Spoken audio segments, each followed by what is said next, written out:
आज मैं आपको जो कबीर की साखी हैं उनके 5 अर्थ बता चुका हूँ। अगले 5 का अर्थ मैं आपको करने जा रहा हूँ। जो रोऊं तो बल घटे, हंसों तो राम रिसाय।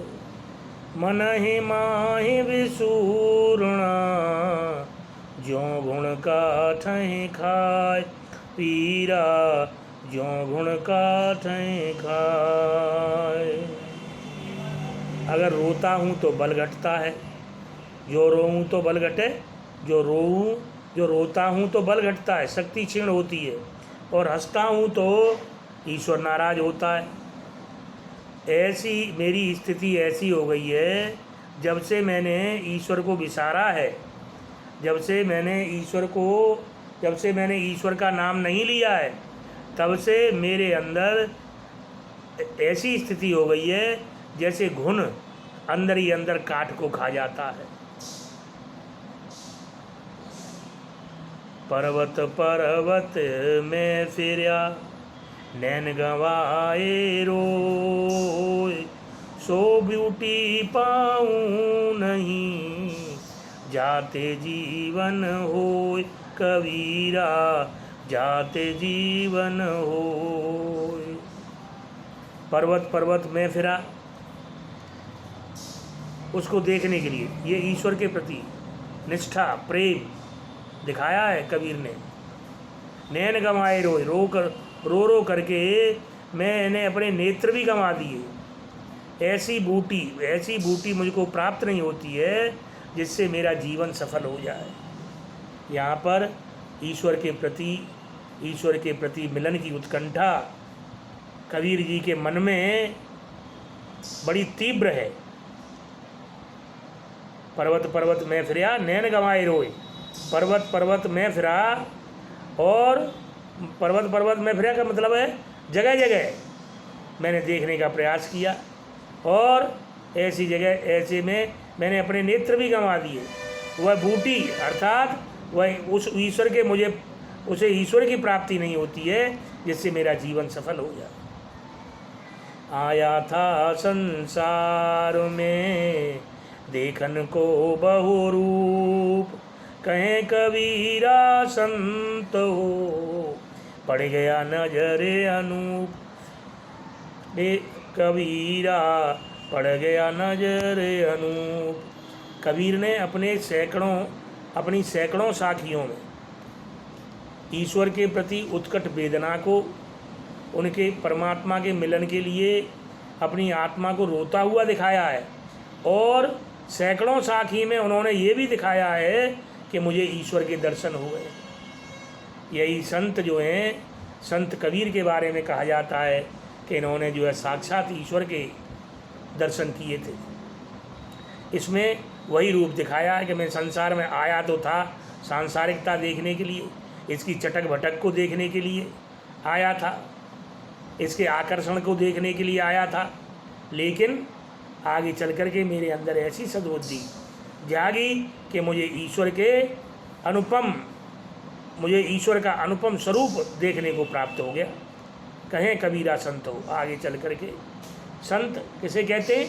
जिसने अपनी समस्त इच्छाओं का अंत कर दिया हो, उसे संत कहा जाता है। तो ऐसे संत थे कबीर, जिन्होंने ईश्वर के दर्शन कर लिए। जब मैं था तब हरे नहीं, अब हरे हैं मैं नाय। सब अंधियारा मिट गया, जब दीपक देखा माय। कबीरा दीपक देखा माय। मैं का मतलब है अहम।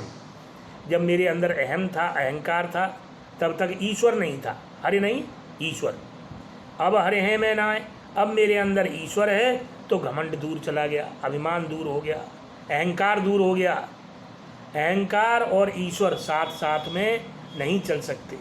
आप दुनिया में देख लो, तमाम ऐसे उदाहरण मिलते हैं जिन लोगों ने अहंकार किया है, उनका जो है सर्वनाश ही हुआ है। इसलिए अहंकार तो अपने जीवन में कभी भी नहीं करना चाहिए। चाहे हम जीवन में कुछ भी हो जाए, लेकिन अहंकार हमको सब चीज़ों से दूर कर देता है। आगे कबीरदास जी कहते हैं, सब अंधियारा मिट गया जब दीपक देखा मैं। जब मेरे अंदर ज्ञान रूपी दीपक प्रज्वलित हुआ तो मेरा सब अज्ञान रूपी अंधकार मिट गया। सब अंधियारा काहे का? अज्ञान का। कबीर की साखियाँ प्रतीकों पर आधारित हैं। जब तक ये प्रतीक आपके समझ में नहीं आएंगे तब तक कबीर के काव्य को समझना थोड़ा सा मुश्किल हो जाता है। अंधियारा अज्ञान का प्रतीक है, दीपक ज्ञान का प्रतीक है। तो जब दीपक प्रज्वलित हो जाता है तो चारों तरफ प्रकाश फैल जाता है।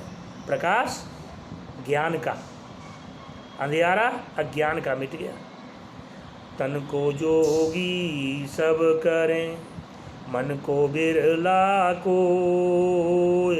सब विधि सहजे पाइए, जे मन जोगी होय कबीरा, जे मन जोगी होय।